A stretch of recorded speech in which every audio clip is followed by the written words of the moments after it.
마을 사람들 새우 키우고 팔아주는데 1년에 순수익 800만 위안 벌었어. 근데 쟤네는 내가 리베이트 챙긴다고 모함하더라. 뒤틀린 돈 번다고. 차라리 새우 다 박살내서 돼지 위에 던져 돼지 밥 줬어야 했어. 나한테 한 푼도 못 건드리게 할 거면 다음 해엔 안 도와줬어. 바로 옆마을로 갔지. 온통 염분 땅분인 큰 미생물 활수 번식하러. 근데 생각보다 엄청 벌었어. 그런데 백수촌은 장비를 마구 고쳐서 가재 다 죽어버렸어. 엄청난 위약금 보고 울면서 무릎 꿇고 다시 도와달라 하더라. 난 그냥 웃었어. 처음에 나 쫓아낸 게 바로 너희들 아니야. 자, 진모한테 한 잔 올리자. 진모, 이 녀석이 없었으면 큰 도시에서 가져온 신기술, 우리 마을 수백무 배수 연못에서 이렇게 통통한 가재 키울 수 있었겠어? 이번 첫 출하로 우리 마을 전체 순수익이 800만 위안이야. 촌장 유광성이 술잔 들고 통통한 얼굴 빨갛게 취해서 침방울 날리며 떠들었어. 아래 마을 사람들도 다 잔들고 나를 보는 눈빛에 광기 가득했어. 어떤 사람은 집수리할 계산하고 어떤 사람은 아들차 사줄 상의하고 난 충혈된 눈 비비 잔에 든 백주 마셨어. 화끈한 느낌이 목 넘어 위로 들어가는데 그래도 안 풀리더라. 보름 동안 밤새만 피로가 나는 진모야. 그래 성시에서 또 생선 공급망 설계사에서 고향에 죽은 연못 살리려고 연봉 100만 위안짜리 일 그만두고 일한 지 5년 동안 모은 200만 위안 털어넣었지. 수질 개선하고 특수사료 개발하고 가장 중요한 건 내 돈 더 얹어서 마을에 활성산소 냉장 물류센터 지은 거야. 가재라는 게 일단 물 밖으로 나오면 죽을 확률이 엄청 높거든. 근데 내 콜드체인 운송 덕에 백수촌 새우가 98% 생존율로 1선 도시에 최고급 체인 레스토랑까지 바로 가. 그게 우리가 좋은 가격 받는 이유야. 다들 즐거우면 됐어. 이게 첫 번째 물량일 뿐이야. 두 번째 새우젓이 잘 익으면 이익이 10%는 더 늘어날 거야. 근데 다음 냉동 물류 기지를 더 확장해야 해. 이틀 동안 다들 좀 고생해줘.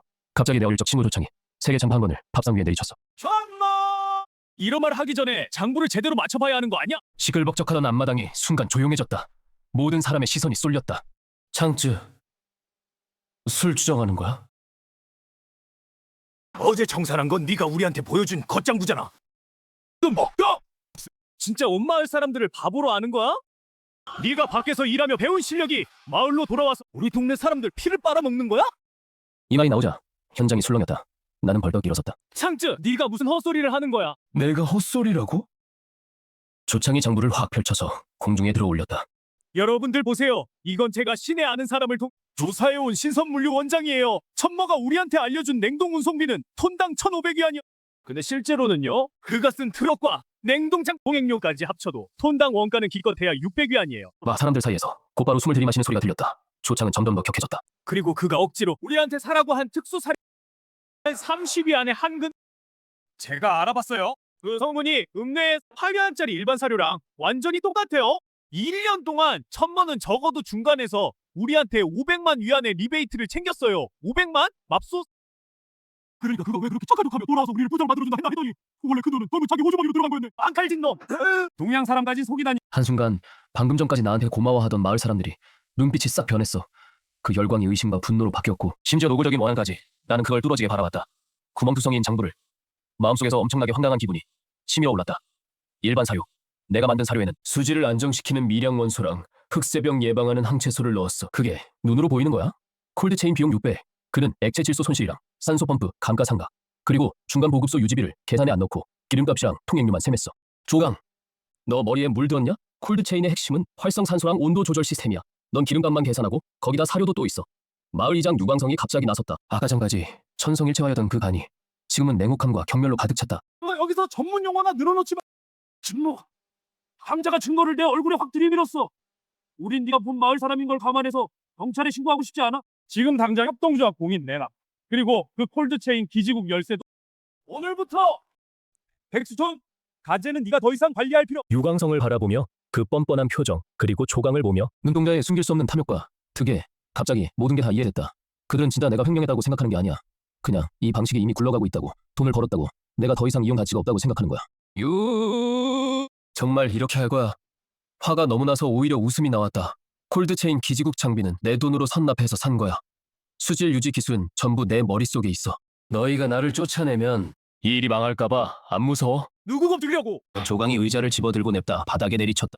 가재 밥 주는 건 누가 못해. 그냥 때 맞춰 사료 뿌리는 거잖아. 콜드체인 실은 큰 냉동고 몇 개일 뿐이야. 너 같은 흡혈귀 없으면 우리가 더 많이 벌어. 그냥 백수촌에서 나가. 우리 속인 돈 토해내.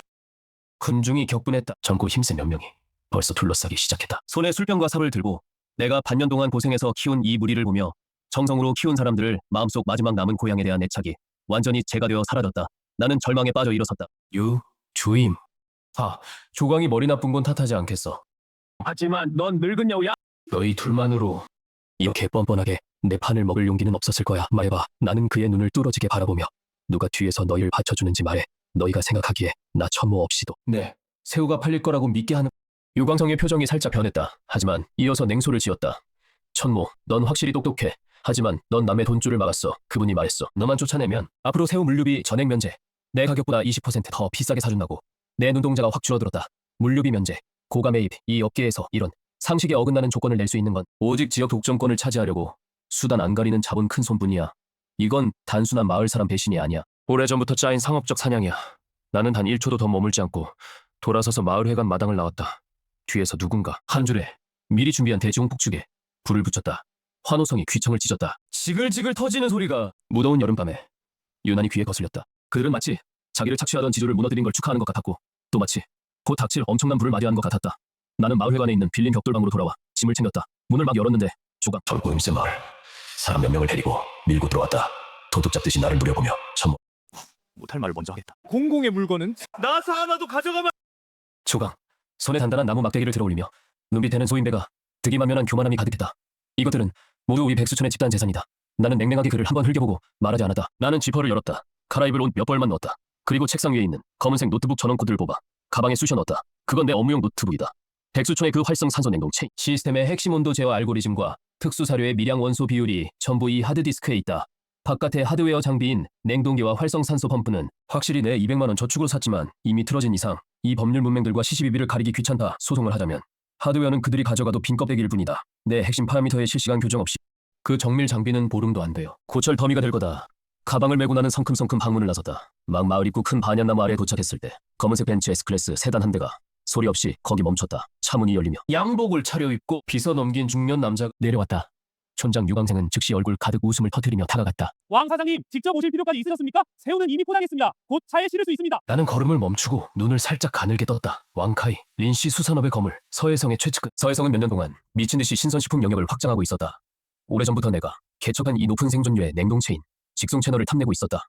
이것이 유광생과 조광이 나를 발로 차버릴 수 있었던 배짱인 것 같다. 왕카이는 유광생의 어깨를 툭툭 쳤다. 그러나 그의 시선은 나를 지나쳐 똑바로 내게 꽂혔다. 그의 입가에 승리자의 비웃음이 스쳤다. 걸음을 옮겨 내게 다가왔다. 진 사장님, 오래전부터 듣던 분이십니다. 솔직히 말해서 당신이 설계한 이 콜드 체인지지 정말 멋집니다.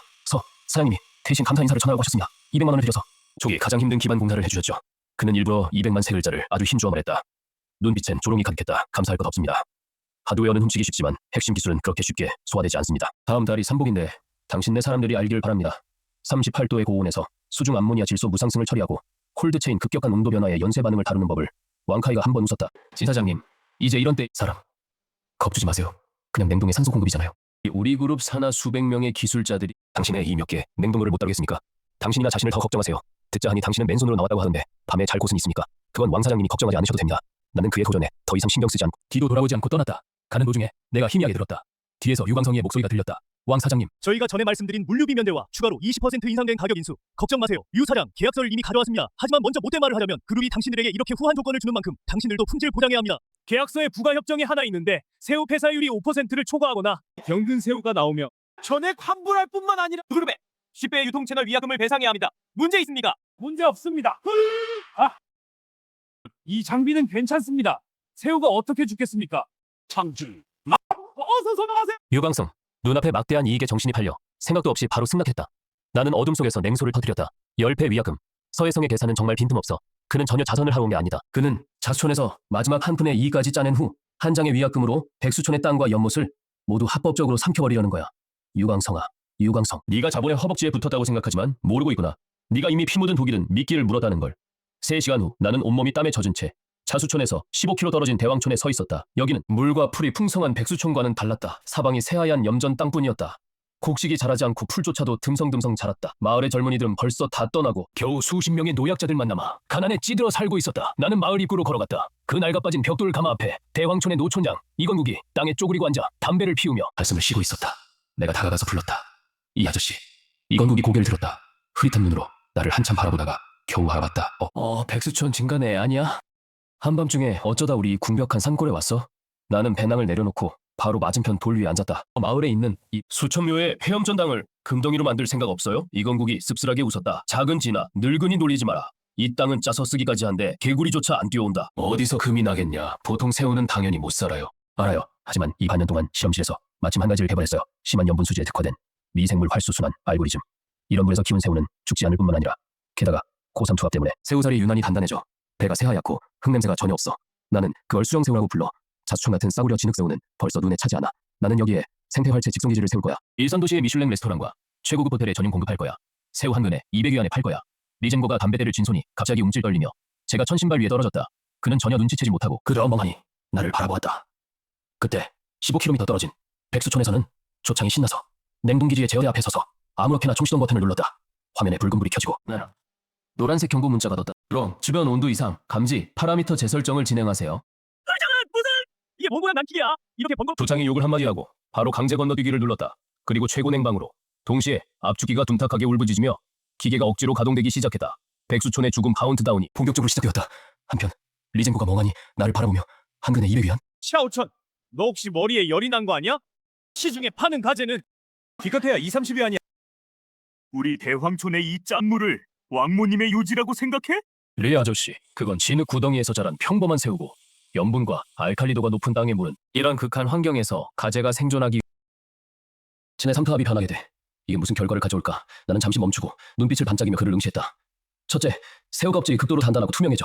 두 번째, 새우살의 섬유질이 쫄깃쫄깃해질 정도로 단단해져요. 세 번째, 고알칼리 환경은 자체 살균 효과가 있어요. 새우 아가미가 새하얗고 흙냄새가 전혀 나지 않아요.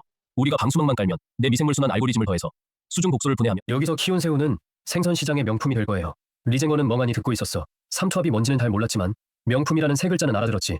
그런데 노인의 눈에 빛이 비치자마자 다시 어두워졌어. 샤오천, 솔직히 말하면 우리 마을 회계에는 이 장신위안도 없어. 네가 말한 그 방수막이랑 순환 펌프 그걸 뭘로 만들겠어? 오늘은 내가 내 주머니에서 은행카드 하나를 꺼냈어. 나는 성도에 80제곱미터짜리 집도 하나 있어. 어제 이미 저당 잡혔어. 내 마지막 자금까지 합쳐서 총 300만 위안을 모았어. 이 돈은 전부 다왕촌의 기반 시설에 쓸 거야. 나는 리젠고에 놀라서 살짝 떨리는 입술 바라보며 목소리에 일말의 동요도 없었어. 마치 걸고 있는 게 내 전 재산이 아니라 아침 한 끼 값인 것처럼. 리 아저씨, 제가 기술과 모든 자금을 내고 여러분은 이 5천무에 버려진 염전 땅과 마을 전체 노동력만 내주세요. 이익은 제가 7할, 마을이 3할 가져가요. 이 한 판 저랑 걸어보실래요? 이기면 다왕촌 집집마다 작은 양옥집을 지면 제가 천무가 강에 뛰어들게요.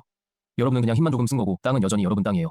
밤바람이 허름한 벽돌 가마를 스치고 사방은 죽은 듯 고요했어. 리젠거는 그 은행 카드를 뚫어지게 바라보다가 다시 피가 잔뜩 맺힌 외로운 늑대 같은 내 눈을 봤어. 한참 만에 노인이 갑자기 일어나 해보자. 다왕촌은 귀신도 오기 싫어하는 가난한 동네야. 뭐가 더 두렵겠어. 내일 아침 내가 징을 울리겠다. 마을의 늙은이와 어린이를 모두 불러내라. 연못을 파고 막을 깔아줄게. 다음 한 달 동안 나는 대왕촌에 완전히 자리 잡았다. 머리 위는 37, 8도의 뜨거운 태양, 발 아래는 하얗 반짝이는 염전 땅. 대왕촌의 주민들은 무엇이 고생을 견디며 일하는지 보여주었다. 굴착기가 없는데도 그들은 삽과 곡괭이를 썼다. 단단하게 굳은 염전 땅에서 억지로 하나하나 파내 표준화된 계단식 양식 연못을 만들었다. 내가 직접 지켜보며 고분자 방수막의 설치를 각종 관을 모세혈관처럼 땅속에 묻었다. 마지막으로 내가 직접 용접한 미생물 중앙 제어함에 연결했다. 우리가 진흙탕에서 뒹굴며 미친 듯이 기반 시설을 만들 때 15km 밖의 백수 돈의 향연에 빠져 있었다. 첫 번째로 10톤의 가재를 성대하게 도성으로 보냈다. 서해성의 그룹은 역시 재력이 엄청났다.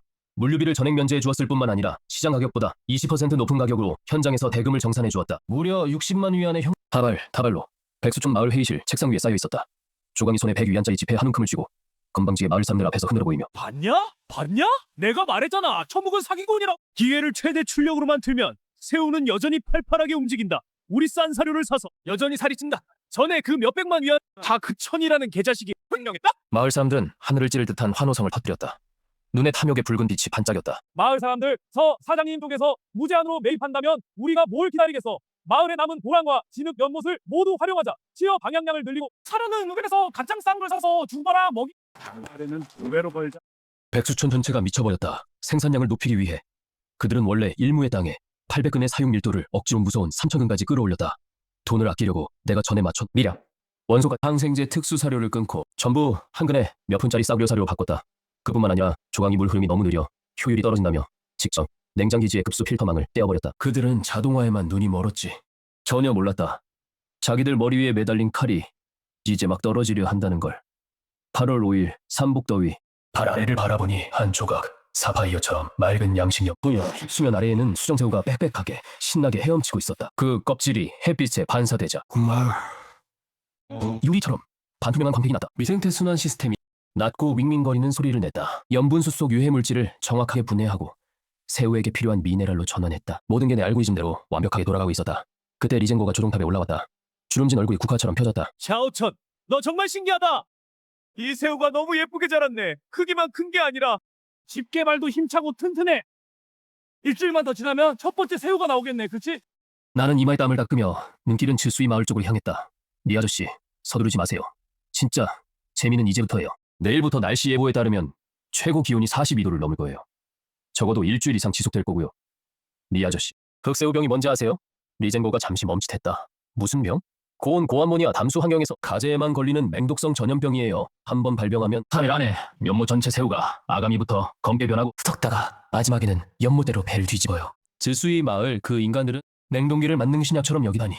내일 서해성에서 들어올 두 번째 대금이 곧 악마의 독촉장이 될 거야.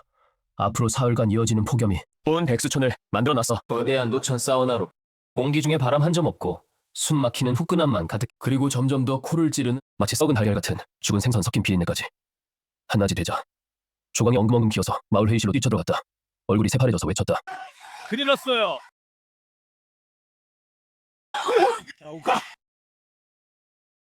등나무 의자에 누워 에어컨 바람 쐬며 돈 벌금에 젖어있던 류광성이 벌떡 놀랐겠다. 무슨 헛소리야. 더우면 새우가 물 위로 올라와. 숨 쉬는 게 정상이야. 얼른 산소 발생기 돌려. 틀었어요. 최대로 다 틀었는데 소용없어요.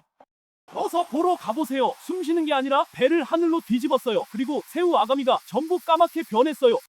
류광성 머릿속이 웅하고 울렸다. 신발도 제대로 신지 못하고 맨발 한 짝으로 밖으로 뛰쳐나갔다. 그들이 마을에 도착해 가장 큰 양식 연못에 이르렀을 때 눈앞의 광경에 류광성은 눈앞이 캄캄해져서 하마터면 물속에 거꾸로 빠질 뻔했다. 원래 맑아서 바닥이 보여야 할 연못이 지금은 걸쭉한 짙은 녹색 독약 숲으로 변해 있었다. 폭염이 완전히 폭발시킨 거였다. 가라앉아 있던 질 낮은 사료 찌꺼기들이 수중 암모니아 질소 수치가 직선으로 치솟았다. 물 위에는 몇백이 죽은 새우가 떠 있어. 토할 것 같은 악취를 풍겼다. 그리고 물속에서는 아직 덜 죽은 가재들이 미친 듯이 땅 위로 기어오르고 있었다. 아무거나 하나 건져 올리면 볼 수 있었다. 원래 깨끗해야 할 아가미가 지금은 썩어서 새카맣게 변해 있었다. 검은 아가미병, 이 극도로 열악한 환경 속에서 마치 전염병처럼 엄청나게 밀집된 새우떼 속에서 완전히 터져버렸다. 류광성이 온몸을 떨고 있다. 입술이 새파해졌다. 어쩌다 이렇게 된 거야? 전모가 있을 땐 이런 일이 한 번도 없었잖아. 삼촌, 지금 그 재수 없는 사람을 왜 꺼내요? 분명 이 망할 아저씨 때문이야. 지금 어떡하지? 왕카이가 두 번째 물건을 가지러 올 거야. 꼬박 20톤 물건을 못 내면 계약서에 따라 우리가 시아이 척에게 배상해야 해. 위약금 10배, 그게 수백만 위안이야.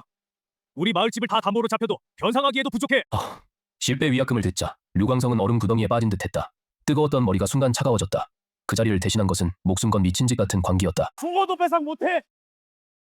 류광성이 좌우창의 옷깃을 확 잡아당겼다. 핏발선 눈알이 그를 노려보았다. 너로 지금 아직 절반 이상 새우가 완전히 죽지 않았으니 당장 징을 쳐서 온 마을 사람들이 잡아오게.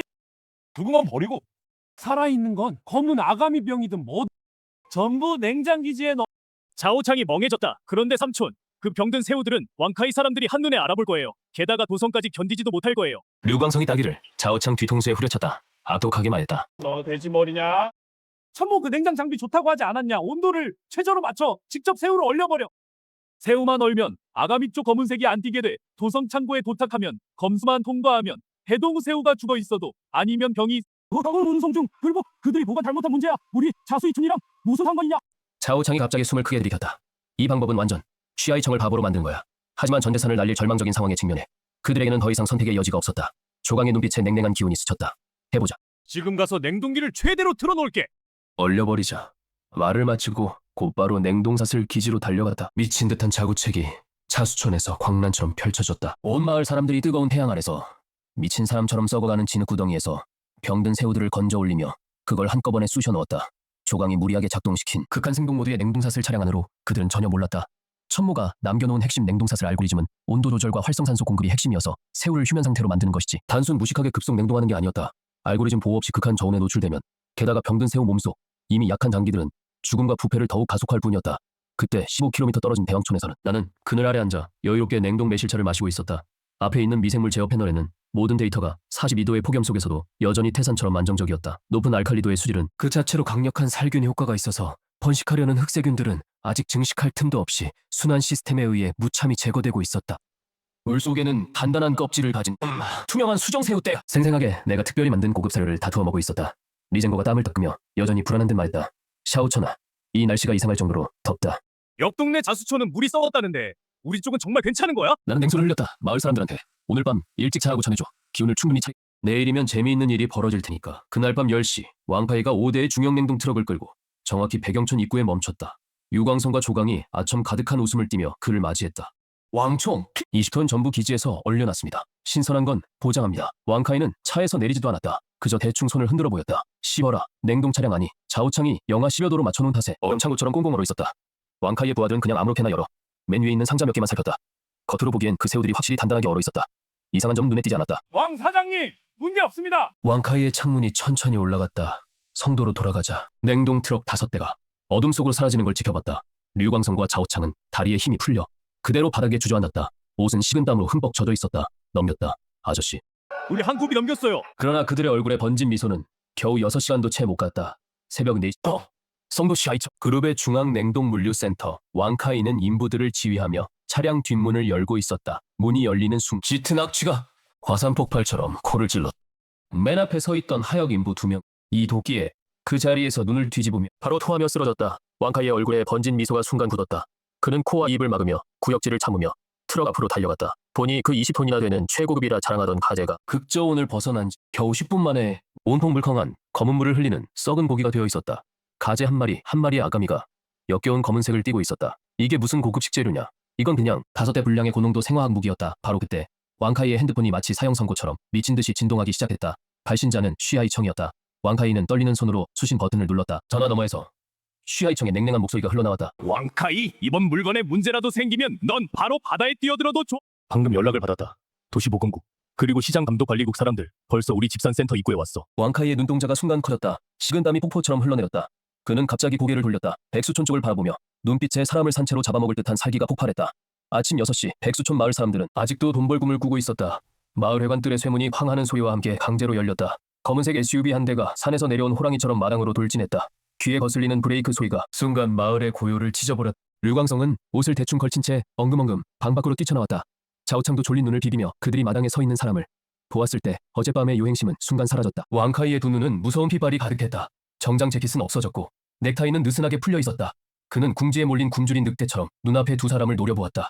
왕 사장님, 왜 이렇게 일찍 오셨어요? 물건은 어젯밤에 방금 가져가지 않았나요? 왕카이는 말도 안 하고 갑자기 손을 휘저었다. 뒤에 몇몇 건장한 남자들이 2개의 커다란 플라스틱 상자를 들고 류광성 앞으로 걸어와 와장창 소리와 함께 땅에 거꾸로 쏟아부었다. 수백 마리의 완전히 썩어 악취가 나는 아가미가 검게 죽은 새우들. 류광성, 네가 참 대담하구나. 검은 아가미병 걸린 썩은 새우를 급속 냉동해서 쉬 회장님 돈을 속여 가져오다니. 너 알고 있냐? 이 보건국차가 집산센터 입구를 막고 있다는 걸. 쉬 회장 명의의 세계의 대형 체인 신선식품 마트가 오늘 아침에 모두 영업 정지 명령을 받았어. 왕 사장님, 이건 분명 오해입니다. 쉬는 순간에는 살아있었단 말입니다. 엿이나 먹어라.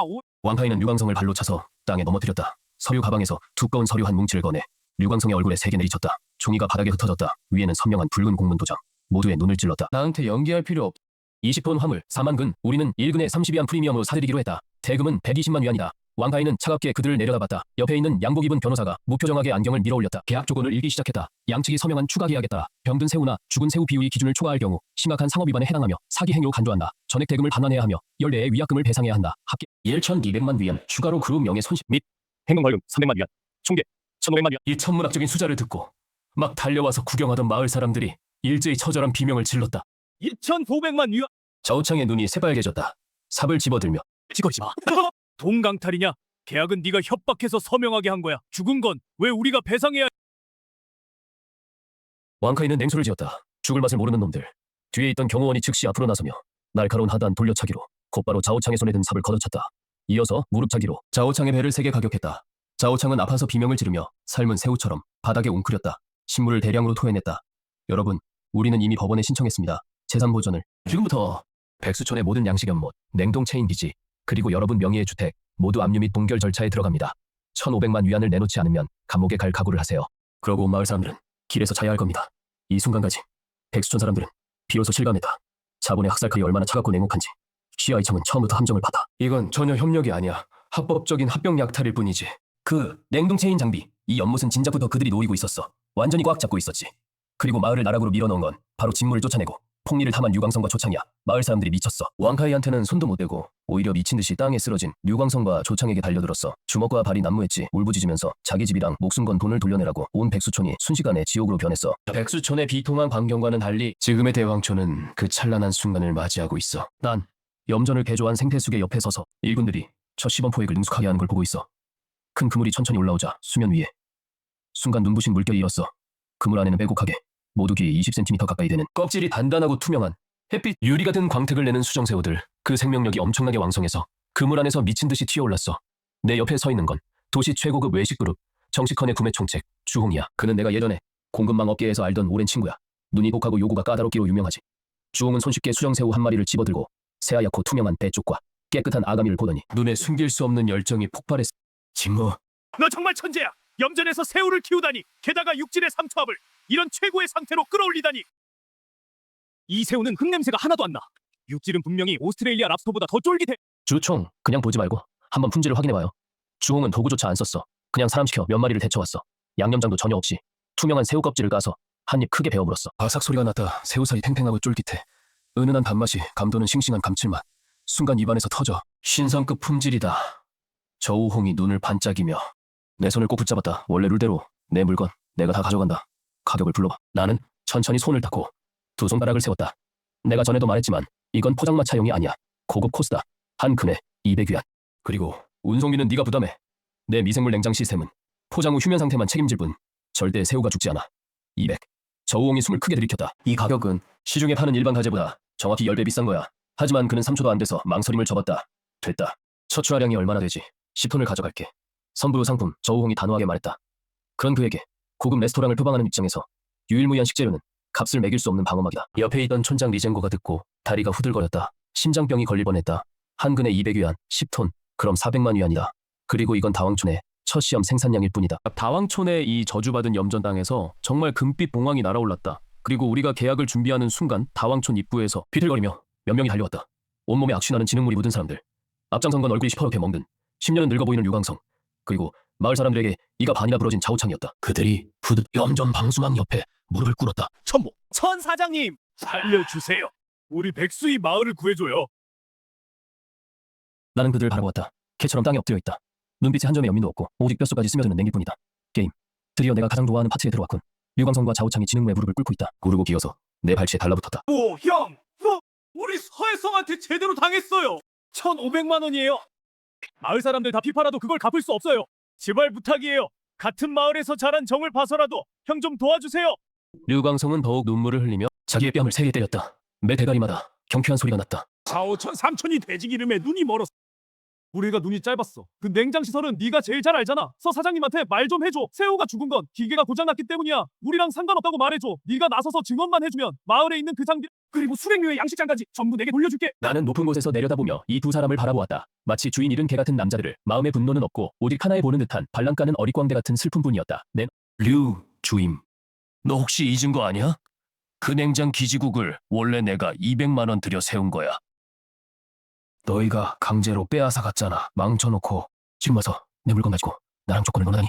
나는 옆으로 한 걸음 비켜섰다. 내 뒤를 비워주었다. 방금 잡아 올린 그 10톤의 수정새우를 햇빛 아래 하나같이 크고 투명하고 맑은 수정새우들이 그물망 안에서 미친 듯이 튀어오르며 생생한 생기를 발산하고 있었다. 류광성과 좌우창은 이 새우들을 바라보며 눈알이 빠질 듯이 쳐다보았다. 그들은 평생 진흙새우만 키워왔는데 어찌 이런 걸 본 적이 있겠나. 이렇게 무서울 정도로 품질이 좋은 그 품을 너희에게 소개해주지. 이분은 도성에 있는 정식헌의 구매 총감독이야. 주총, 이 새우들 주총이 전부 가져갔어. 한 큰에 얼만지 맞춰. 류광성이 피 섞인 침을 삼켰다. 조심스럽게 숫자 하나를 손가락으로 가리켰다. 5. 주홍이 옆에서 웃음이 터졌다. 고개를 저었다. 동생, 이 송신 50원이면 새우 껍질도 못 사. 한 근에 200. 성금 후 물건 이 10톤만 400만 현금. 내가 이미 사람을 시켜 대촌시 계좌로 보냈어. 입에 이 숫자를 듣고 류광성은 벼락 맞은 것처럼 그대로 진흙탕에 퍼질러 앉았다. 두 눈이 텅 비었다. 온몸이 떨렸다. 조강 더욱이 한번 야수 같은 비명을 질렀다. 두 손으로 머리카락을 꽉 움켜쥐고 손톱이 두피를 깊이 파고들었다. 이제야 아깝다는 걸 알아. 나는 몸을 낮춰 쪼그려 앉았다. 류광성을 똑바로 바라보며 그 후회로 가득한 눈을 한 글자 한 글자 끊어서 그들의 마지막 가이개를 찢었다. 너희들은 정말 내가 만든 한 근에 30원짜리 특수사료가 리베이트 먹으려는 거라고 생각했어? 그건 고순도 미생물 항균 효소야. 그걸로 억제하려고 한 거야. 고밀도 양식에서 나오는 암모니아 질소 독소를 너희들이 몇 푼짜리 사료로 바꾼 건 물에 독을 타는 거나 다름없어. 너희들은 정말 냉동체인이 큰 냉동고라고 생각했어? 그건 생체 휴면 캡슐이야. 알고리즘이 필요해. 실시간으로 용존 산소량과 온도 곡선을 조절해야 해. 너희들은 물 유입 여과망을 뜯어내고 온도를 최저로 맞추고 병든 새우를 급속 냉동시켰어. 그건 부패를 가속하는 거야. 내 목소리는 크지 않았다. 발은 마치 무거운 망치처럼 그들의 심리 방어선을 산산조각냈다. 너희들이 똑똑한 척 대체제를 쓰고 돈을 아낀 건 스스로 누른 거야. 마을 전체를 폭발시킬 핵버튼을. 쉬아이상이 판 함정은 잘 파놨지. 하지만 너희들이 탐욕스럽지 않았다면 스스로 뛰어들지 않았을 거야. 그는 너희에게 아무것도 못해. 진 과장, 진 사장님, 저희가 잘못했습니다. 정말 잘못을 깨달았습니다. 지금 이렇게 돈을 잘 버시는데 400만 원도 눈 하나 깜빡 안 하시잖아요. 저희에게 1,500만 원만 빌려주세요. 백수천이 빌리는 걸로 쳐주세요. 앞으로 소나말처럼 일하겠습니다. 나는 냉혹하게 그를 걷어찼. 류광성, 너는 자신을 너무 높이 봤다. 너희가 소나말처럼 일한다고? 그게 1,500만 원 값어치나 되냐? 내가 너희를 구해주길 바라? 다음 생에나 돌아가서 백수촌 사람들에게 전해라. 법원의 봉인이 떨어질 때까지 가만히 기다려. 파산 정리될 때까지. 자산이 경매에 나오면 내가 최저가로 백수촌의 냉동기지와 양식장을 합법적으로 사들일 거다. 그리고 너희가 서해성한테 친 그 갚을 수 없는 엉망진창 빚은 그때 내 공장에 와서 임시직 지원해도 좋다. 남은 인생의 피땀으로 서서히 갚아라. 말을 마치고 나는 더 이상 이 두 쓸모없는 놈들을 쳐다보지 않았다. 몸을 돌려 제어탑으로 걸어갔다. 뒤 진흙바닥에서 조각이 무너져 내리는 구토 소리가 들렸다. 그리고 류광성이 복받쳐 울부짖는 절망적인 고함이. 그날 밤 도회 서해성 그룹 본사 최상층 호화로운 사장용 의자에 마른 체구에 독수리처럼 날카로운 눈빛을 가진 남자가 앉아있었다. 그는 바로 성을 독점한 신선 유통 채널의 70%를 차지하는 수산업 거물 서해성이었다. 왕카이는 고개를 숙인 채 떨면서 책상 앞에 서 있었다. 숨도 크게 쉬지 못했다. 네 말은 정식헌의 주홍이 우리가 비싸게 판매하려던 그 호주산 랍스터를 거절하고 돌아서서 대왕촌이라는 염전 땅으로 10톤의 드보자 포화를 가져왔다는 거야? 네, 회장님. 왕카이는 이마에 식은땀을 닦으며 가서 물어봤습니다. 대왕촌 뒤에는 기술 고문이 있다고. 백수촌에서 쫓겨난 진모 그 사람이 그 수정새우라는 걸 키워냈어. 1근에 200위안이라는 엄청난 값에 팔렸다. 서해성이 잠시 멈칫했다. 잔속에 레드와인이 잔잔한 물결을 일으켰다. 1근에 200위안 염분이 있는 땅에서도 키울 수 있다고. 서해성이 눈을 가늘게 떴다. 날카로운 상업 감각. 그가 순간 깨닫게 했다. 이 뒤에 숨은 엄청난 잠재력을. 재미있군. 백수촌의 그 빈약한 자산들을 당장 강제 집행해 그들을 몰아넣어. 그리고 조사해봐. 이 진모의 냉장 운송 경로를. 이놈이 하이엔드판을 치고 싶다면 내가 가르쳐주지. 이 땅에서 누가 규칙인지를. 서해성 갑자기 와인잔을 탁자에 내리쳤다. 유리가 깨지고 붉은 술이 바닥에 흩뿌려졌다. 서해성은 성내에서 사람 한 명을 매장시키는데 보통 한마디면 충분했다. 사흘 후 바로 대왕촌이 정식헌에 10톤의 수정새우를 인도하는 날이었다. 성으로 가는 필수 통로에 검은색 랜드로버 세대가 멈춰 있었다. 왕카이가 차문에 기대어 야구 방망이를 손에 들고 음흉한 눈빛으로 응시했다. 먼지 병선을 10명이 넘는 건장한 사내들이 사방에 흩어져 길목을 빈틈없이 막고 있었다. 한 졸개가 다가와 왕총, 서총께서 말씀하셨습니다. 오늘 대왕촌의 새우 한 마리도 성 안으로 들여보내지 말라고. 왕카이가 담배를 받아들며 냉소를 흘렸다. 당연하지. 우리 당에서 생선 장사를 하면서 서 회장님 판을 무시하려 하다니. 지모가 양식 기술 좀 안다고 하늘에 오를 줄 알았나 보지. 오늘 내가 가르쳐주마.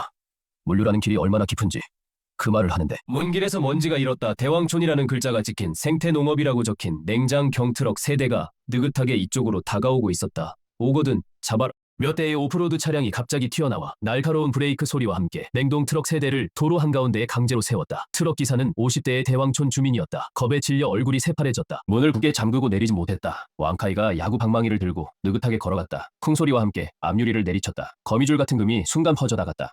내려와! 전기 검문이다. 의심스러워. 차 안에 전염성 병든 새우를 싣고 있는 것 같아. 기사는 덜덜 떨며 끌려 내려왔다. 왕카이는 그를 쳐다보지도 않았다. 곧바로 트럭 뒤쪽으로 걸어가 손짓하며 문을 열어서 총장님이 말했어. 새우가 발견. 하도 짐도 전부 부숴버려. 자수천의 나쁜 장부에 넣어.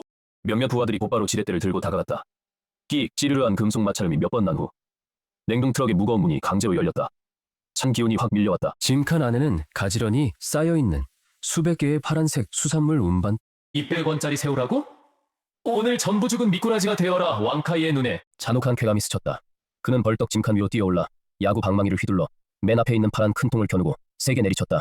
플라스틱 통이 산산조각 났다. 안에 액체가 폭포처럼 쏟아져 나와 왕카이에게 온통 튀었다. 새우도 없고 새우 수염조차 없다. 바닥에 흐르는 것은 짙은 염분과 쓴맛이 나는 누렇고 갈색의 진흙물. 왕카이는 멍해졌다. 그는 얼굴에 묻은 진흙물을 닦아내며 미신개처럼 다른 통들로 달려갔다. 연달아 10여 개를 부셨다. 전부 똑같은 염분포의 누런 진흙물. 왕카이는 떨고 있는 기사를 붙잡았다. 눈알이 터질 듯이. 대왕촌의 새우는 어디 있나? 첨호가 물건을 어디에 숨겼어? 우형의사가 더듬거리며 말했다. 전 사장님이 오늘 이 폐수를 가지고 가라고 하셨어. 근데 화학 공장에 가서 정화 처리하라고 새우를 씹으라는 말은 없었어요. 왕카이가 온몸이 싸늘해지고 자신이 당한 걸 깨달은 순간 그의 주머니에서 휴대폰이 울렸다. 쉬아이청이 걸어온 거였다. 전화가 막 연결되자 쉬아이청, 그 살인적인 고함 소리가. 왕카이! 너 눈이 멀었냐? 천모의 10톤 새우가 30분 전 이미 싱싱하게 딩스시한 주방으로 들어갔어. 저 늙은 여우 저우홍이 지금 막 시식회를 열 준비 중이야. 성 전체 상류층이 다 들썩이고 있어. 내 사람들은 어디 있어? 왕카이는 벼락을 맞은 듯했다. 그럴 리가 없어. 성 전체 콜드체인 물류 차량과 고속도로 출구 모두 우리 눈이 있어. 그가 날개를 달아도 날아갈 수 없을 거야. 날개를 단 건 아니야. 고속철도 신선 화물 열차를 탔어. 시하이청이 전환에 더해서 무언가를 깨뜨리며 분노에 차서 소리쳤다. 고속철도 신선 화물 열차. 그 몇 글자가 큰 망치처럼 왕카이의 머리를 강타했다. 바로 그때 성청 고속철도 남역 화물 승강장에서 나는 간단한 흰색 셔츠를 입고 막 노동자들이 마지막 배치 크리스탈 새우가 든 항운 에어박스를 고속철도 화물칸에서 내리는 걸 보고 있었다. 안정적으로 딩스시 안에 콜드체인 연결 차량에 인계됐다. 저우홍이 내 옆에 서서 투명 항운 박스 안에서 발버둥 치는 최고급 새우들을 보며 감격해서 얼굴이 붉어졌다. 동생, 이 함전진창 수법 정말 대단하군. 시하이청 그 늙은이가 도로와 화물역을 장악했다고 너를 잡을 수 있다고 생각했지. 그는 꿈에도 몰랐을 거야. 네가 철도국에 그 팽신선 화물선을 뚫을 줄은. 저우홍이 나에게 엄지손가락을 치켜 세웠다. 나는 솜에 먼지를 털었다. 목소리는 차분했다. 서혜성은 토일 뿐이야. 그의 시야는 산을 차지하고 왕노릇하는 데서 멈춰 있어. 검문소를 세우고 막는 깡패 수준이지. 그는 전혀 몰라. 현대물류 네트워크가 뭔지를. 예전에 내가 전자상거래 거물에서 공급망 설계자로 일할 때 참여해서 구축했던 게 전국을 커버하는 고속철도와 항공냉동체인이야. 이음폭이 충분히 크다면 한 근에 200위안짜리 수정새우는 분명 이웃님을 충당할 수 있어. 나는 언제든지 동원할 수 있어. 최고 수준의 물류 자원을 서해성이 낡은 승합차 몇 대와 깡패 몇 명, 국가급 인프라 운송력을 막으려는 건 완전히 사마귀가 수레를 막는 격이야. 조우총, 화물 무사히 도착했습니다. 앞으로의 시장 마케팅은 정식헌이 맡아주십시오. 걱정 마.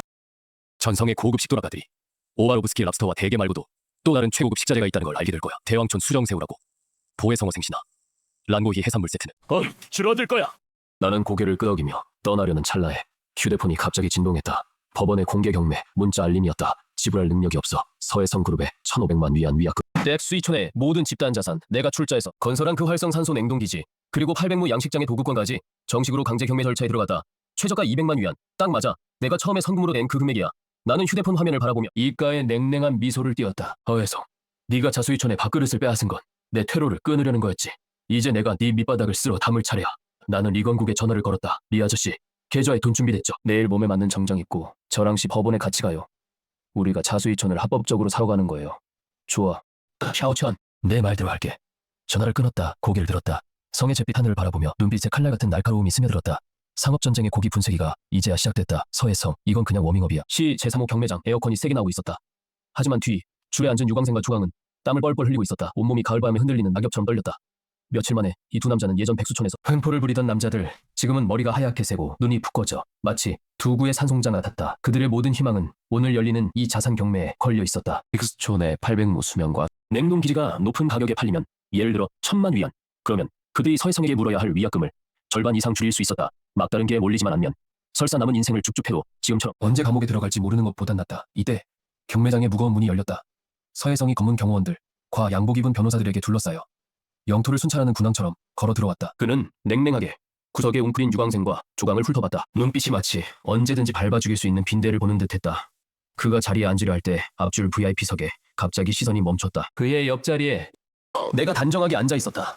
옆에는 새 옷을 갈아입었지만 여전히 불안해. 대왕촌의 옛 촌장 이건국이 있었다. 서해성이 발걸음을 멈추고 위에서 나를 내려다보며 입가에 숨기지 않은 경멸을 띄웠다. 약간의 꾀를 부려서 고속철 특별 노선에 올라탄 걸 자기 능력인 줄 아나. 젊은이 신선식품 이 사업은 400만 원 벌었다고 끼어들 수 있는 게 아니야. 나는 일어나지도 않았어. 고개만 살짝 돌렸지. 비웃는 듯이 이 지방에서 수산 유통 채널 70%를 독점한 대부호를 바라보며 서동, 말씀이 맞아요. 물은 참 깊죠. 그래서 빠지기 쉽고요. 자기만 잘난 코끼리들은 서동, 오늘 그물을 거둘 작정이신 거죠. 백수촌 자산을 싸게 집어 삼키려고. 그래서 어쩌라고. 오늘 이 판은 최저가 200만. 내 서해성이 가져갈 거야. 도청 소재지에서 누가 감히 나서서 나랑 겨루겠어. 내 손에 있는 고작 400만 원 현금. 지고 있는 게 좋아. 나중에 대황촌 관속 비용까지 날릴 테니. 그거 보시죠. 나는 평온하게 시선을 걷어 더는 그를 쳐다보지 않았다. 오전 10시 법봉이 울렸다. 경매가 정식으로 시작됐다. 지금 경매하는 것은 백수촌 집단 명의의 800무 양식장 도급권, 그리고 한 곳 2,000평 규모의 콜드체인 기지. 해당 자산이 채무 동결 상태라 강제 법정 경매를 진행한다. 시자가 200만, 회당 최소 10만 원 이상 써야 한다. 경매사의 깔끔한 목소리가 홀 안에 울려 퍼졌다. 뒷줄의 유광성은 두 손으로 앞줄 등받이를 꽉 움켜쥐며 손톱이 부러질 듯 입에선 신경질적으로 중얼댔다. 더 높이 쳐라. 왕카이가 서해성 옆에 앉 단 말도 들지 않고 그냥 느긋하게 최저가를 불렀다. 200만 전장은 죽음의 침묵. 원래 구경 온 상인들은 서해성 사람이 부르는 걸 보고 저마다 코만 바라보고 가슴만 쳐다보며 목 움츠린 거북이처럼 입을 다물었다. 누가 망가진 동네 하나 때문에. 도청의 토를 건드리가 경매사가 카운트다운을 시작했다. 200만. 유광성과 자오창의 마음은 순간 바닥으로 가라앉았다. 절망적인 신음소리가 흘러나왔다. 200만, 그걸 감당해야 한다는 뜻이었다. 1300만이라는 천문학적인 빛을 영원히 벗어나지 못할. 바로 그때 차갑고 평온한 목소리가 첫째 줄에서 울려 퍼졌다. 210 모든 시선이 순간 나에게 쏠렸다. 나는 천천히 번호판을 내려놓았다. 무표정한 얼굴. 서해성이 눈을 찌푸리며 돌아서서 나를 노려봤다. 왕카이는 꼬리 밟힌 고양이처럼 나를 가리키며 욕을 퍼부었다. 진씨, 일부러 방해하는 거야. 네가 감히 서 총장과 겨루려고. 법원 경매는 고가 낙찰이 원칙입니다. 왕 총장님은 법정 규칙을 무시하시는 겁니까? 서해성이 냉소를 흘리며 왕카이에게 눈짓을 보냈다. 그는 돈으로 나를 직접 누르기로 했다. 왕카이가 바로 가격을 올렸다. 300만, 310만. 미스. 가격이 치솟았다. 뒷자리에 유광성과 자오창은 눈에 다시 열광적인 희망이 살아났다. 그래, 이렇게 물고 늘어져. 최고 1000만까지 올리는 게 좋아. 왕카이가 분노에 차서 490만을 외쳤을 때 내 손에 든 비장의 카드는 사실 이미 바닥났다. 서해성이 내 실정을 간파했다. 그가 냉소를 지으며 직접 번호판을 들었다. 천모. 네가 지키겠다고 한 네가 직접 세운 콜드체인이잖아. 용 있으면 더 올려봐. 내가 오늘 돈으로 너를 박살 내 주. 나는 천천히 고개를 돌려 오만함이 가득한 서해성을 바라보며 갑자기 웃었다. 나는 손에 든 번호판을 내려놓고 등받이에 기대었다. 목소리는 크지 않았지만 경매장 전체에 선명하게 퍼졌다. 서 회장님 참 돈이 많으시네요. 하지만 돈을 내시기 전에 한 가지 좋은 충고를 드리죠. 오늘 아침 환경국 내부 공고 보셨나요? 서해성이 멍해졌다. 그 뒤에 있던 수석 변호사가 얼굴이 돌변했다. 급하게 핸드폰 꺼내서 화면을 미친 듯이 세우고 침하다. 왕카이가 엄하게 소리쳤다. 장모, 너 여기서 귀신 흉내 내지 마. 백수초는 생산량을 늘리기 위해 불법으로 사용했다. 극히 조악한 화학 부산물을 사료, 거기에 대규모로 발생한 흑색 아가미병까지. 바로 어제 시 환경국의 처야검사 보고서가 이미 나왔다. 그 800무 수조 바다 흙 속에 암모니아 질소와 중금속이 심각하게 초과됐다. 이미 중대 오염으로 확정됐다. 수원지, 내 말은 마치 대형 폭탄처럼 바로 회의실에 터졌다. 나는 서해성이 점점 창백해지는 얼굴을 바라봤다. 환경보호법 신규에 따라 이 800무 수조는 반드시 강제 생태 복원을 해야 한다. 복원이 끝나기 전까지 어떤 양식 활동도 할 수 없다. 그리고 바닥 흙 복원 공사 비용은 최소 800만 원에서 3천만 원까지 든다. 그리고 이 비용은 인수한 소유권자가 전액 부담한다. 내 입가에 미소가 점점 차가워졌다. 서 회장님이 500만 원에 산 것은 보물단지가 아니라 바로 반드시 1천만 원을 더 부어야 하는 독구덩이였다. 축하합니다, 서 회장님. 네가 뭘 짓거려. 그 뒤에 있는 변호사가 땀을 뻘뻘 흘리며 핸드폰 화면을 그의 앞에 내밀었다. 거기에는 분명히 환경국이 방금 발표한 공식 문서가 있었다. 모든 것이 내가 말한 것과 한 글자도 틀리지 않았다. 서해성의 온몸의 피가 순간 싸늘하게 식었다. 만약 그가 이 땅을 사면 500만 원을 써야 할 뿐 아니라 또 1000만 원의 보건비를 추가로 부어야 했다. 그가 가장 필요로 하는 양식 기지는 몇 년 안에 전혀 쓸 수 없을지도 몰랐다. 이건 완전히 함정이었다. 무대 위의 경매사도 이 갑작스러운 사태에 어리둥절해졌다. 진행 순서에 따라 카운트다운을 시작했다. 500만 원 한 번. 500만 원 두 번. 서해성의 변호사가 급히 소리쳤다. 잠깐만요. 이건 표정물의 중대한 하자. 은폐에 해당합니다. 우리 입찰을 철회합니다. 법원은 긴급 협의를 거쳐 환경 서류의 긴급성을 감안해 서해성에게 화풀이 시계 500만 위안 입찰 처리를 허용했다. 이때 회장 전체에서 감히 입찰하는 사람은 아무도 없었다. 누가 인수하겠어? 2천만 위안을 물어줘야 할 독구덩이를. 뒷줄의 유광생과 조광은 완전히 무너졌다. 그들은 절망 속에서 울부짖기 시작했다. 이 말은 그들의 자산이 가치가 없을 뿐만 아니라 오히려 짐이 되었다는 뜻이다. 그들은 그 200만 위안 공제 한도조차 잃게 될 것이다. 판사가 선언하려는 바로 그 순간 유찰의 마지막 1초. 나는 다시 손에 든 번호판을 들어 올렸다. 아무도 안 가져간다면 내가 200만 위안 최저가로 낙찰한다. 회장 전체가 충격에 빠졌다. 이건국은 더욱 놀라 내 소매를 확 잡아당겼다. 미쳤어? 그거 독구덩이야. 네가 1000만 위안 물어내야 한다고. 서해성은 미친 사람 보듯 나를 바라봤다. 이내 한마디 내뱉었다. 천모야, 머리에 물들었냐? 200만 위안 주고 폐허 땅을 사다니. 게다가 1000만 위안을 더 내야 해. 좋아, 아주 좋아. 오늘 네가 파산하는 꼴을 눈앞에서 지켜보겠다. 200만 위안. 3번 낙. 망치가 무겁게 떨어졌다. 나는 일어나서 양복을 정리했다. 곧바로 서해성 앞으로 걸어갔다. 그가 시체 보듯 하는 시선을 마주하며 나는 살짝 그의 귀에 가까이 대고 우리 둘만 부를 수 있는 목소리로 조용히 한마디 했다. 서 회장님, 혹시 잊으셨습니까? 제가 대왕촌에서 써던 기술 이름이 뭔지. 서해성의 얼굴에 번지던 광수가 갑자기 굳어졌다. 비생태 활수 순환분해 알고리즘. 다른 사람들은 몇 년을 들여 1000만 위안을 쏟아부어야 청소할 수 있는 독성 진흙을 제 시스템을 연결하면 반년만 더 있으면 독소를 전부 저서생물의 영양분으로 전환할 수 있습니다. 돈 한 푼 안 들일 뿐만 아니라 이 800무의 땅은 몇 달 후 제 두 번째 수정새우 양식장이 될 겁니다. 이 초대형 부화장 서 회장님의 너그러운 손길 덕분입니다. 싸게 넘겨주셔서 기반시설 확장을 완료했습니다. 서해성은 숨을 깊이 들이쉬었다. 발걸음이 살짝 휘청였다. 왕카이가 부축하지 않았다면 그는 거의 의자에 주저앉을 뻔했다. 그가 자랑스러워하던 자본 운용이 이 기술을 아는 젊은이 앞에서 원숭이처럼 농락당했다. 서해성의 눈이 새빨개졌다. 너 죽고 싶어. 나는 그의 무력한 분노를 무시했다. 몸을 돌려 경매장을 성큼성큼 걸어나갔다. 햇살이 눈부셨다. 하지만 진짜 재미는 이제 절반이었다. 백수촌의 터전을 차지했다. 대왕촌의 생산량이 10배 폭증할 거다. 하지만 나는 알았다.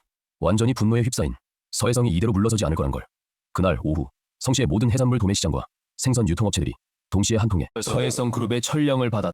피비린내 나는 상계 학살극이 완전히 막을 올렸다. 9월 늦더위의 여운이 여전히 맹렬했다. 대왕촌 새로 지은 합동생태 기지 안 분위기는 마치 얼음장 속에 빠진 듯했다. 늙은 촌장 리젠거 구겨진 전화번호부 하나를 들고 손이 떨려 돋보기도 제대로 못 썼다.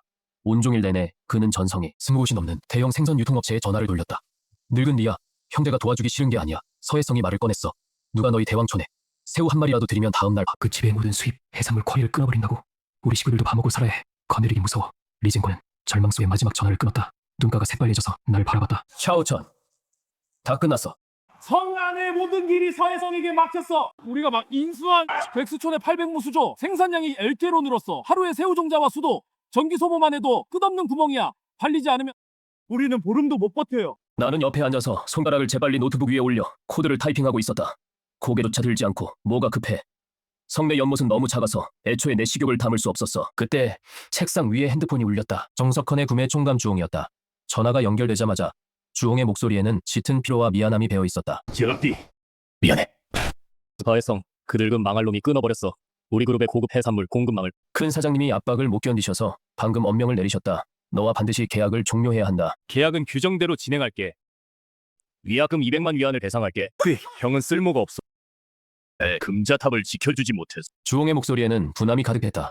식재료를 가장 잘 아는 전문가로서 눈앞에서 극품 크리스탈 새우가 자본에 의해 강제로 퇴출되는. 나는 마지막 엔터키를 쳤다. 화면 위에 오로라 스타체인이라는 물류 스케줄링 시스템의 진행 막대가 순간 100%로 찼다. 노주, 너를 탓하지 않아. 나는 손에 있는 블랙커피를 들어 한 모금 마셨다. 말투는 소름끼치게 평온했다. 하지만 친구로서 하나 할게. 얼른 이직. 정석헌이 자본에 굴복한 순간 이미 국내 최정상 외식 테이블에서 쫓겨난 거야. 전화를 끊고 나는 화면 위에 빽빽이 초록빛을 반짝이는 데이터 노드를 바라보며 입가에 차가운 미소를 띄었다. 서해성은 생각할 거야. 성내의 도매상과 체인 호텔을 끊어버리면 나를 대왕촌에 가둬 죽일 수 있다고. 그는 전통 채널을 다루는 토착 폭군일 뿐 전혀 이해하지 못해. 진정한 디지털 공급망 아키텍트의 눈에는 전통적인 단계별 유통 모델이 이미 한 무더기 쓰레기통에 들어가야 할 고철들. 나는 노트북을 덮고 일어섰다. 이삼촌, 모든 인부들에게 알려라. 오늘 밤 8시 해우잡이 건져 올려서 누구한테 팔아요. 주 사장님도 계약 파기했는데. 전국에 판다. 나는 벽 쪽에 붙은 커다란 전국 지도 앞으로 걸어갔다. 빨간 펜을 집어들었다. 성도의 고속철도 허브역 국제공항 그리고 주변 세계 성회의 초일선 도시 몇 개의 굵은 동그라미를 그렸다. 서해성이 성내 이솥을 깨뜨렸으니 우린 이 천장을 걷어차버리자. 그날 밤 10시 서해성 그룹 본사 옥상 서해성이 한 잔의 레드와인을 들고 유리창 앞에 서서 성도의 야경을 내려다보며 기분이 매우 좋았다. 회장님, 다 처리했습니다. 기껏해야 10일 버틸 겁니다. 그의 자금줄은 반드시 끊깁니다. 그때 가서 시체 수습하면 됩니다. 젊은 놈이 혈기만 넘치네. 고개 숙일 줄 모르고. 서해성은 경멸스럽게 웃었다. 침묵한테 전해라. 회사 문 앞에 무릎 꿇고 빌기만 하면 그 크리스탈 코어 충지 기술을 생각해볼 수도 있지. 10원에 1근하는 폐품값으로 이 망가진 것들 사줄 테니까. 역시 서 회장님 현명하십니다. 왕카이가 몸을 돌리려는 순간 일부러 나가려는데 서해성 사무실 책상 위에 있는 빨간 비밀 전용서 갑자기 처절하게 울렸다. 전화가 난폭하게 끊겼다. 서해성은 벼락을 맞은 듯했다.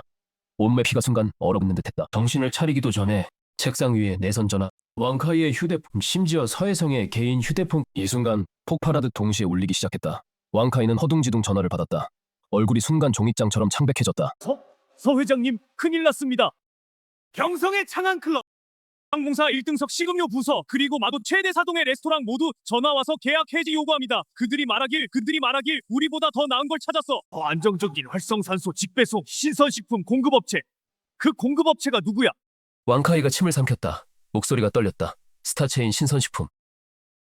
대표는 정말야. 서해성이 손을 놓았다. 온몸이 두 걸음 뒤로 물러섰다. 세차게 책상에 부딪혔다. 그는 마침내 깨달았다. 천모가 말한 물이 깊다. 는 코끼리도 빠져 죽는다는 게 무슨 뜻인지. 천모, 전통적인 어떤 중간 상인도 전혀 찾지 않았다. 그는 전직 대기업, 공급망 아키텍트 경력을 활용해 직접 클라우드 직공급 시스템을 구축했다. 전국 최고급 고속철도와 항공 콜드체인을 연결했다. 모든 중간상을 우회 원산지 양식장에서 직접 전국으로 에어드롭했다. 이건 상변이 아니야. 이건 완전히 차원이 다른 타격이야. 극심한 화병에 서해성은 모간이 달콤해짐을 느꼈다. 비 한 모금이 비싼 카펫 위에 뿜어져 나왔다. 단 일주일 만에 성도의 신선식품 지형도가 발생했다. 12급 지진에 버금가는 균열, 전국 최고급 외식업체 고객들의 보증을 이루면서 서해성 그룹의 자금줄이 순간 끊어졌다. 미친 듯이 대출을 회수하고 공급업체들이 황금을 요구했다. 한때 오만했던 수산제국은 마치 하나의 기초가 뽑힌 빌딩처럼 흔들리며 무너지려 했다. 그리고 더 끔찍한 건 자수촌 사람들이었다. 성도서 C그룹 본사 빌딩 앞 몇 명의 경비원이 검은 고무 진압봉을 휘두르며 누더기를 걸친 얼굴이 수척한 사람들을 땅에 처박았다.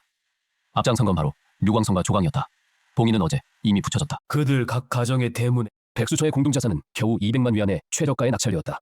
이것들을 공제하고 그들은 여전히 서해성 그룹의 빚을 짊어지고 있었다. 1,300만 원의 막대한 빚, 막다른 골목에 몰린 마을 사람들, 거지처럼 걸어서 도청까지 가서 서씨그룹 건물 앞에 무릎 꿇고 서해성이 한 번만 봐달라고 빌었다. 목숨 걸린 위약금을 면제해달라고. 왕 사장님, 제발 좀 봐주세요.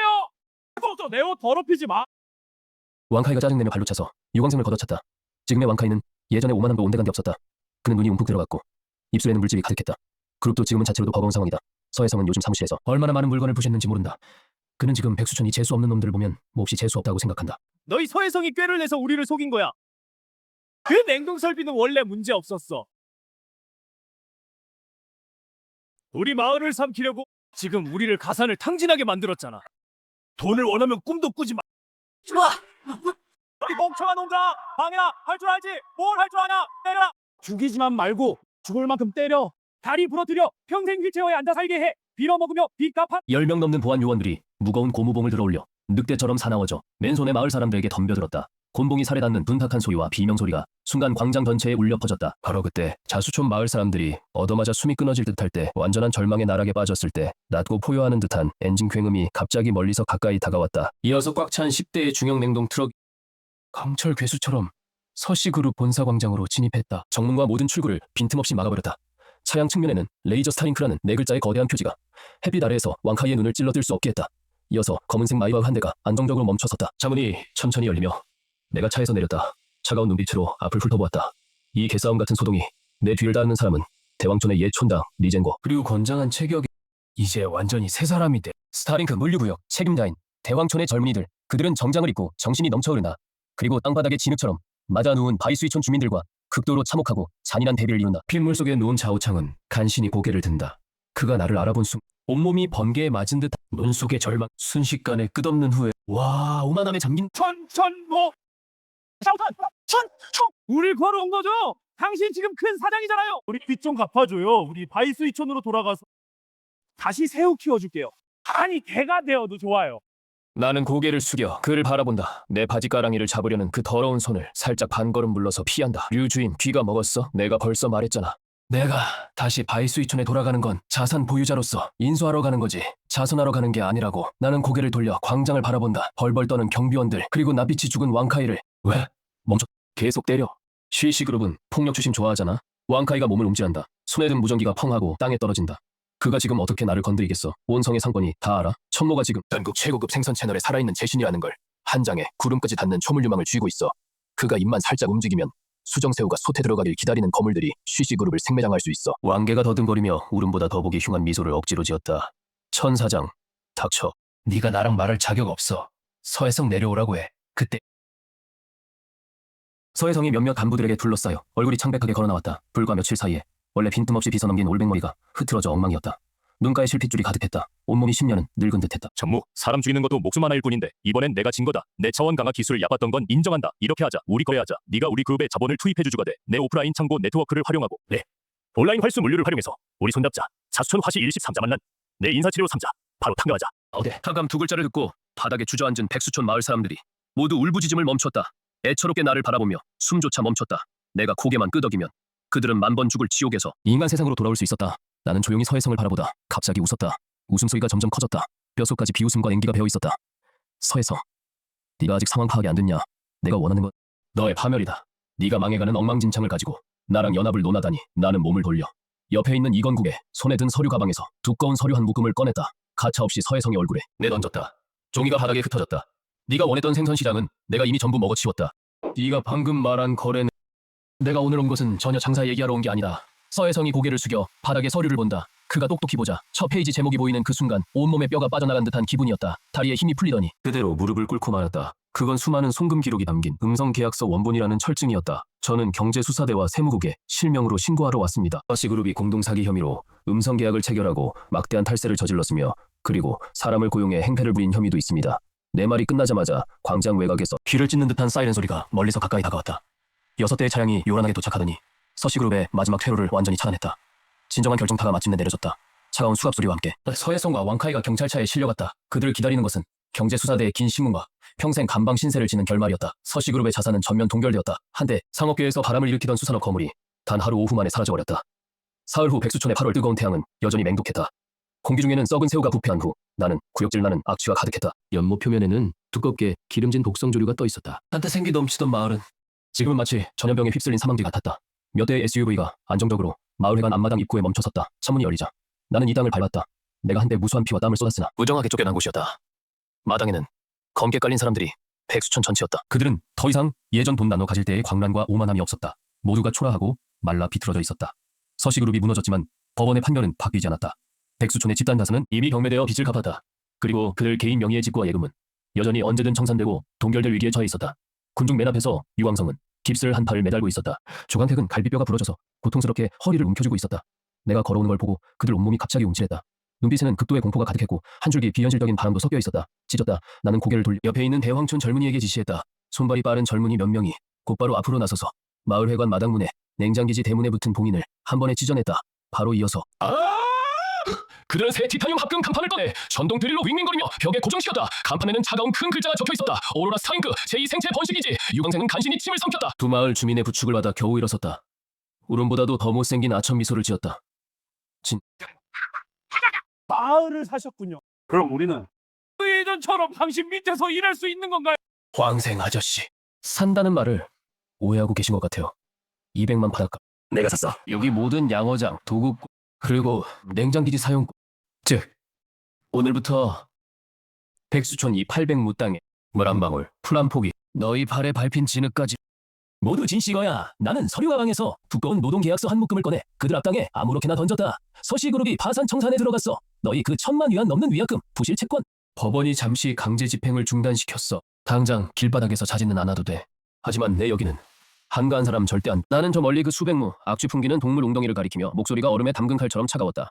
왜냐면 너희가 돈 아끼려고 싸구려 화학사료를 마구 썼기 때문이야. 이 연못들의 바닥 진흙은 이미 심각하게 오염됐다. 내 미생물 순환 시스템이 들어가려면 먼저 표면 30cm의 독성 진흙을 전부 인력으로 치워야 한다. 800무의 독성 진흙을 굴삭기가 들어갈 수 없어. 너희가 하나하나 파내야 한다. 지정된 정화 연못으로 옮겨라. 임금 시장 최저 기준으로 계산한다. 하루에 100위안, 점심 한 끼, 제공. 이 말이 나오자 사람들 사이에서 즉시 난리가 났다. 하루 100위안? 게다가 독성 진흙을 손으로 파내라고? 그 진흙 냄새가 사람 죽인. 참모, 너 지주나 부자보다 더 악독하구나. 우리는 네 어른이다. 이건 우리를 짐승처럼 부리는 거야. 자오창도 눈이 빨개졌다. 부서진 갈비뼈를 움켜쥐고 소리쳤다. 천씨, 너무 심하게 굴지만 안 하면 되지. 밖에 나가서 일하면 돼. 나는 갑자기 웃음이 나왔다. 그 웃음에는 비애와 조롱이 가득했다. 나는 신용불량자 명단을 꺼냈다. 그들을 향해 겨누었다. 너희 모두 지금 법원에 등록된 신용불량 집행 대상자다. 즉 흔히 말하는 레아야. 너희는 고속철도표를 살 수 없고 버스도 탈 수 없다.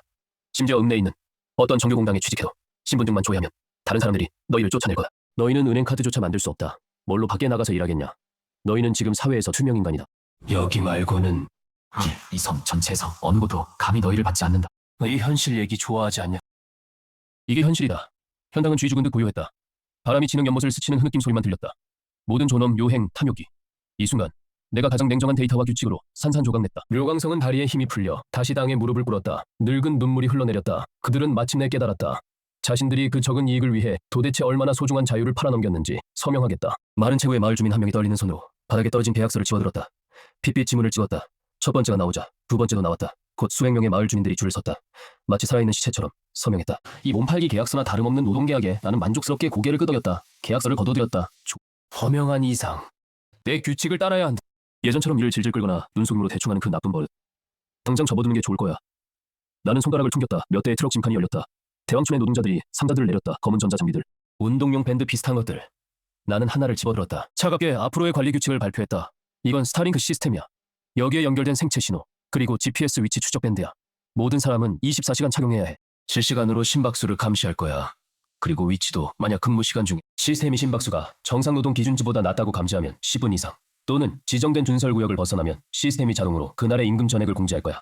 만약 누군가 밴드를 망가뜨리거나 준설 작업 중 게으름을 피워 독성 진흙이 남으면 나는 바로 핵심 생산 설비 파괴 혐의로 서해성은 거기서 꽤 외로울 거야. 너희도 들어가서 글을 배해도 좋다. 디지털감, 인간성 없는 알고리즘 관리. 이게 바로 나야. 한때 나를 배신했던 백수촌 주민들을 위한 맞춤형 무기징역이야. 그 마을 주민들이 떨리는 손으로 차가운 검은 밴드를 차는 모습을 보며 마치 무거운 전자족쇄를 찬 듯한 그들. 나는 몸을 돌려 성으로 돌아갈 준비를 했다. 여기 인프라는 이제 내가 신경 쓸 필요 없어. 2달 후 혹한이 닥쳤다. 백수이촌의 800묘짜리 심각하게 오염된 연못은 이미 3m 높이의 전기 철조망으로 완전히 폐쇄되었다. 찬바람이 휘몰아치고 차가운 눈송이가 섞여있다. 류광성과 좌우창은 남루한 방수 고무옷을 입고 허리까지 차오른 차가운 진흙 속에 서서 기계적으로 삽을 휘두르고 있다. 그들은 한때 안락하게 지내며 리베이트를 챙겨 배가 불렀던 몸이 지금은 해골처럼 야위었다. 얼굴은 보라색 동상으로 뒤덮여 흐르고 좌우창 손목에 검은색 모니터링 팔찌가 갑자기 날카로운 붉은 빛을 냈다. 한편 전봇대에 걸린 확성기가 즉시 울려 퍼졌다. 감정 없는 AI 합성음. 번호 007 좌우창 심박수가 도로 1개 지하로 떨어짐. 경고 한번 진검을 조심해라. 만약 3톤 준설 목표를 달성하지 못하면 모든 식량을 차감하고 꼴찌 대출 정산을 진행한다. 꼴찌 대출이라는 네 글자를 듣자 좌우창은 온몸에 소름이 돋아 미친 사람처럼 손술의 속으로 그 자극적인 화학 냄새가 나는 검은 진흙을 퍼담았다. 그는 멈출 수 없었다. 숨쉴 엄두조차 못 냈다. 여기서 나는 그들에게 극도로 잔혹한 무한 생존 게임 규칙을 만들었다. 이 철망으로 폐쇄된 진짜 던전 속에서 매일의 준설량이 곧 그들의 생명력이다. 기준을 달성하면 뜨끈한 현미밥 한 끼와 난방이 있는 합숙 판잣집을 받을 수 있다. 달성하지 못하면 생존 포인트를 차감당하고 집도 없는 폐허로 쫓겨나 생존을 이어가야 한다. 그리고 일단 포인트가 0이 되면 그들은 완전히 빼앗길 것이다. 이 유일한 그들이 이 혹한 속에서 간신히 살아남을 수 있고 곧바로 철망 밖으로 내던져 발 디딜 곳 없는 절망을 맞이하게 한다. 서해. 나는 쫓겨나고 싶지 않아. 유광생은 탁한 눈물을 흘리면서 얼어붙은 손가락으로 굳어버린 복성 진흙을 긁어내고 있었다. 그들은 마치 한 부위에 영원히 갇혀있는 죽음의 순환 속에 있는 하급 NPC 같았다.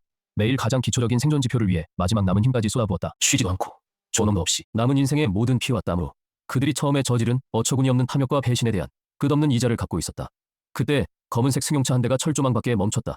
내가 차에서 내리자 리젠거가 몇몇 고위 간부들을 데리고 공손하게 맞이하러 왔다. 천총, 예상보다 훨씬 빠릅니다. 반년도 안 돼서 생산을 시작할 수 있습니다. 대왕촌 2세대 수정새우 표적 유전 자본식이 이미 완료되었습니다. 첫 번째로 200톤의 최고급 현물이 이미 실렸습니다. 우리가 새로 인수한 원양 항원 운송선에 나는 한번 훑어보았다. 원래 모습을 알아볼 수 없게 된 백수촌에 살짝 고개를 끄덕였다. 잘했어. 50m 떨어진 전기 철조망 너머로 유광생과 조강이 소리를 들은 것 같았다. 악취 나는 검은 진흙이 묻은 얼굴을 들고 멍하니 나를 바라보았다. 그들의 눈빛에는 이미 질투도 없고 증오도 없었으며 애원조차 없었다. 그저 무감각과 경외만이 남아있었다. 나는 더 이상 그들을 보지 않고 몸을 돌려 차에 올랐다. 얼마 후 해외로 향하는 전용기가 이륙했다.